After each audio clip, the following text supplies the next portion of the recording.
प्रचंड है, बल है, बलवान है, क्रांति का संकल्प है, विकास में विश्वास है, नीतियों की राजनीति है, विचारों पर प्रहार है, वर्तमान है, इतिहास है, विपक्ष की हुंकार है, वादों पर विवाद है, चुनौतियों का अंबार है, राष्ट्र की है ये पुकार, अब की बार किसकी सरकार। इलेक्शन की हर खबर से रहिए बाखबर, देखते रहिए इलेक्शन एक्सप्रेस, रोजाना रात 8:26 पर, रात्रि 12:30 बजे सिर्फ। के कब्जे में है। 2014 से बीजेपी इस सीट पर जीतती आई है, लेकिन इस बार कांग्रेस पार्टी ने पूरी ताकत झोंक रखी है यहाँ पर। इसी क्रम में आज यहाँ प्रियंका गांधी पहुंची हुई है चुनाव प्रचार करने के लिए। कांग्रेस पार्टी के प्रत्याशी हैं रामनाथ सिकरवार, उन्हीं के लिए रोड शो कर रही हैं प्रियंका गांधी। आप तस्वीरें देख सकते हैं, कांग्रेस पार्टी के ये तमाम कार्यकर्ता, तमाम समर्थक वहां पर प्रियंका के स्वागत, उनके अभिनंदन के लिए पहुंचे हुए हैं। प्रियंका गांधी भी कांग्रेस प्रत्याशी के लिए वोट की अपील करती हुई नजर आ रही हैं। फतेहपुर सीकरी की जनता से वो अपील कर रहे हैं कि यहाँ पर कांग्रेस को जिताएं, कांग्रेस प्रत्याशी के लिए वोट करें, और इसी क्रम में आज वो यहाँ पर रोड शो कर रही हैं। 2019 लोकसभा चुनाव की बात करें तो राजकुमार चाहर, जो कि बीजेपी के प्रत्याशी थे, उन्होंने कांग्रेस के राज बब्बर को भारी अंतर से हराया था। उस दौरान हार जीत का जो अंतर था तकरीबन 5 लाख वोटों का था। ऐसे में बीजेपी को पूरा भरोसा है कि 5 लाख के वोटों से हम पिछली बार जीते थे, तो इस बार हर हाल में कमल एक बार फिर से सीट पर खिलेगा। लेकिन प्रियंका गांधी और कांग्रेस पार्टी को उम्मीद है कि फतेहपुर सीकरी में इस बार परिवर्तन होगा, और इसी उम्मीद के साथ प्रियंका गांधी आज यहाँ पर रोड शो करने के लिए पहुंची हुई।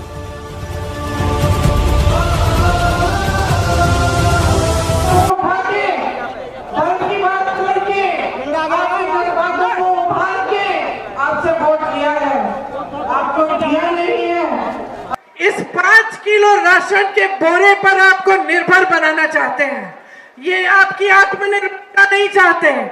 अगर चाहते तो क्या अग्निवीर जैसी स्कीम लाते? अगर चाहते तो ये जो 30 लाख पद खाली पड़े केंद्र सरकार में 10 सालों में, क्या इनको नहीं भरते? अरे बहुत व्यस्त रहे हैं दुनिया में भ्रमण करते हुए।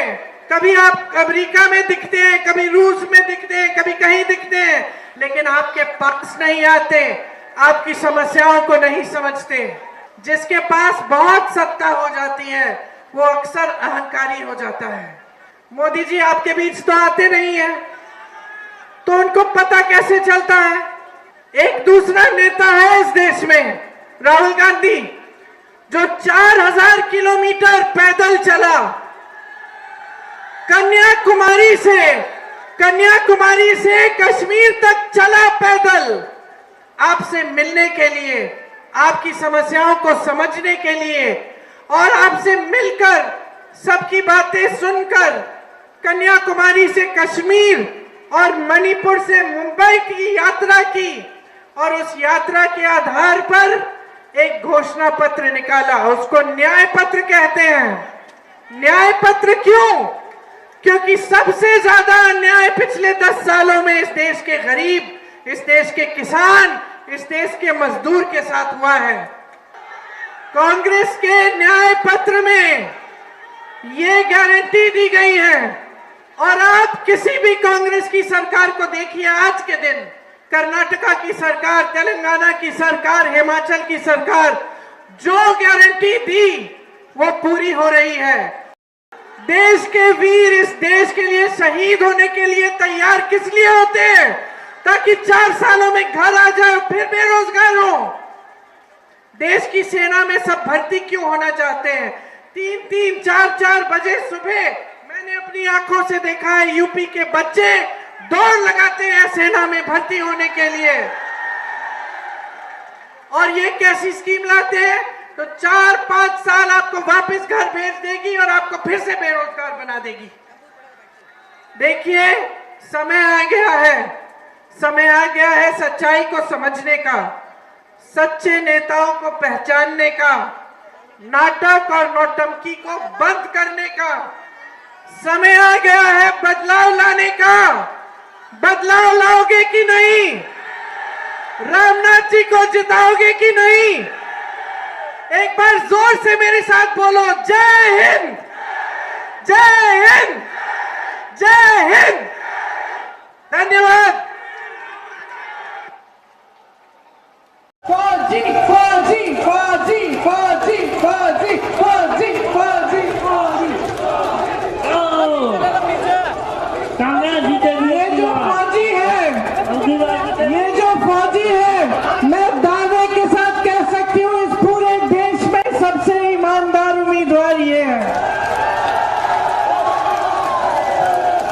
मैं दावे के साथ कह सकती हूँ कि जिसने अपने देश के लिए शहीद होने की भावना जिसके दिल में है, जैसे इनके दिल में थी और है, वैसे उम्मीदवार आपको बहुत कम मिलेंगे।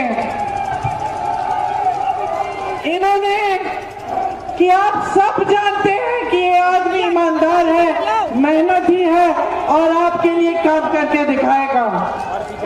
पिछले चुनाव में विधानसभा में ये लड़े थे, आपने मात्र 2000 वोट से हराया। गलती फिर से मत करना। ये आपके लिए समर्पित है, इनको अपने लिए कुछ नहीं चाहिए, ना सत्ता की लालच है, ना पैसों की लालच है, इनको सिर्फ एक लालच है कि मैं सेवा करूंगा। तो आप सबसे पूरी उम्मीद है कि इस चुनाव में आप इनको जिताएंगे। आपने बहुत 10 सालों से आपने सब कुछ देख लिया, आपने बड़े बड़े झूठे वादे देखे हैं, आपने देश के सबसे बड़े नेता को देखा है जिसने सिर्फ आपको गुमराह किया है।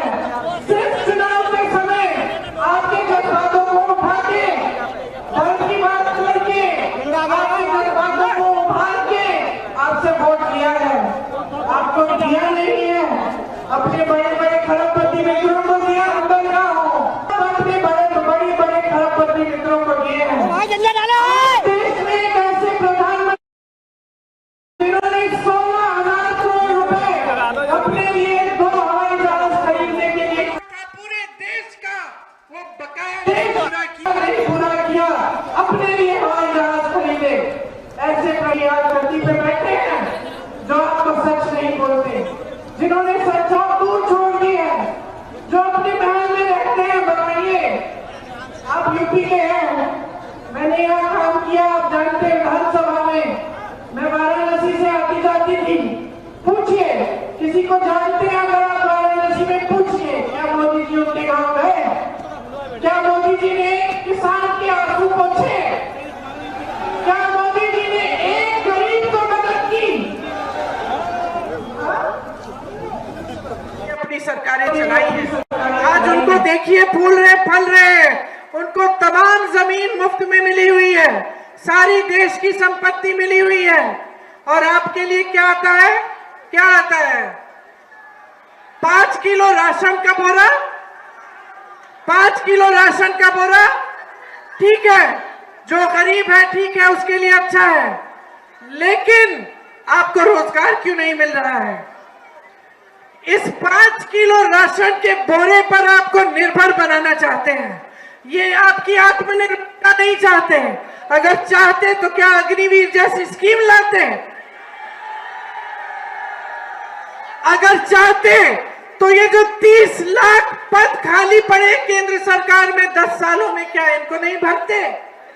अरे बहुत व्यस्त रहे हैं दुनिया में भ्रमण करते हुए, कभी आप अमेरिका में दिखते हैं, कभी रूस में दिखते हैं, कभी कहीं दिखते हैं, कभी चीन के प्रेसिडेंट के साथ झूला झूलते हैं, लेकिन आपके पास नहीं आते, आपकी समस्याओं को नहीं समझते।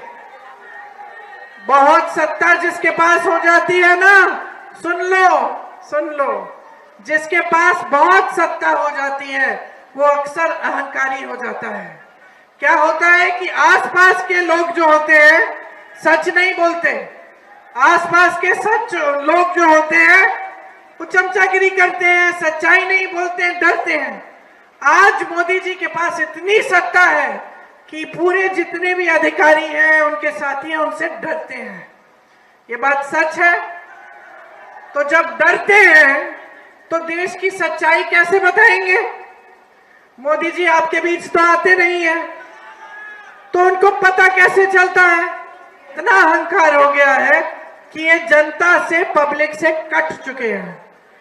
एक दूसरा नेता है इस देश में, राहुल गांधी, जो 4000 किलोमीटर पैदल चला, कन्याकुमारी से कन्याकुमारी से कश्मीर तक चला पैदल आपसे मिलने के लिए, आपकी समस्याओं को समझने के लिए और आपसे मिलकर सबकी बातें सुनकर कन्याकुमारी से कश्मीर और मणिपुर से मुंबई की यात्रा की और उस यात्रा के आधार पर एक घोषणा पत्र निकाला। उसको न्याय पत्र कहते हैं।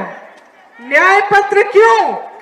क्योंकि सबसे ज्यादा अन्याय पिछले 10 सालों में इस देश के गरीब, इस देश के किसान, इस देश के मजदूर के साथ हुआ है।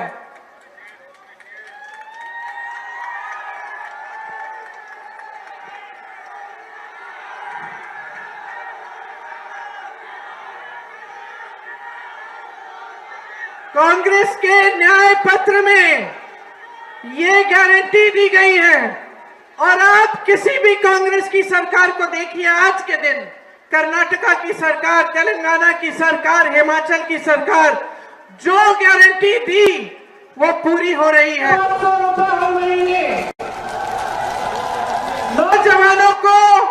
नौजवानों के लिए एक 5,000 करोड़ रुपए का फंड होगा। आप कारोबार शुरू करना चाहेंगे, छोटा बिजनेस शुरू करना चाहेंगे, आपकी मदद होगी।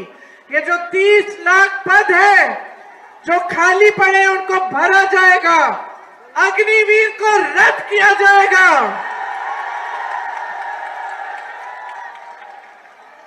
देश के वीर इस देश के लिए शहीद होने के लिए तैयार किस लिए होते हैं? ताकि 4 सालों में घर आ जाए फिर बेरोजगार हो। देश की सेना में सब भर्ती क्यों होना चाहते हैं? 3-3, 4-4 बजे सुबह मैंने अपनी आंखों से देखा है यूपी के बच्चे दौड़ लगाते हैं सेना में भर्ती होने के लिए। और ये कैसी स्कीम लाते हैं? तो 4-5 साल आपको वापस घर भेज देगी और आपको फिर से बेरोजगार बना देगी।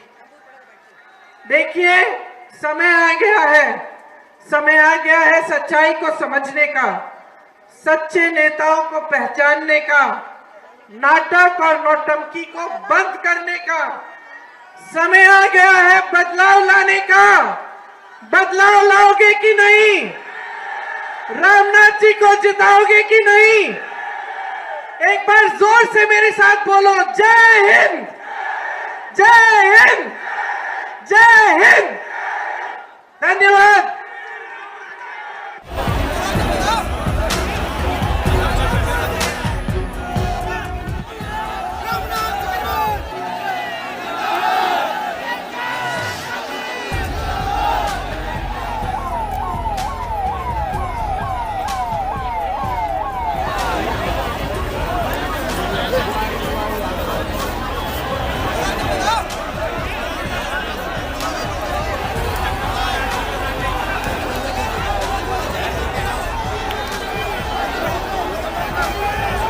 मैं जो लोकसभा चुनाव लड़ रहा हूँ, जनता मेरे जो कार्य हैं आर्मी से आने के बाद, उन कार्यों को जनता ने पसंद किया है और रामनाथ के अंदर अपना भविष्य देख रहे हैं। और निश्चित तौर पर जो लोग पीड़ित हैं, चाहे अग्निवीर योजना हो या कोई भी हो, सबके लिए प्रियंका गांधी जी ने भी घोषणा की है कि हमारी सरकार बनते ही अग्निवीर योजना को रद्द करेंगे और अग्निवीरों को रेगुलर किया जाएगा। इससे जनता को बहुत अच्छा लग रहा है और क्षेत्र के लोगों को, देश के लोगों को अब पार्टी में विश्वास बढ़ रहा है और नई योजनाएं लागू की जाएंगी। मैंने भी पूरा जीवन समाज के लिए दिया है। हर कीमत इनका स्वास्थ्य है, शिक्षा है, हर आवश्यकता को पूरा किया जाएगा। भ्रष्टाचार के खिलाफ जो मेरी जंग लड़ रही है, सांसद बनने के बाद और इसमें तेजी आएगी।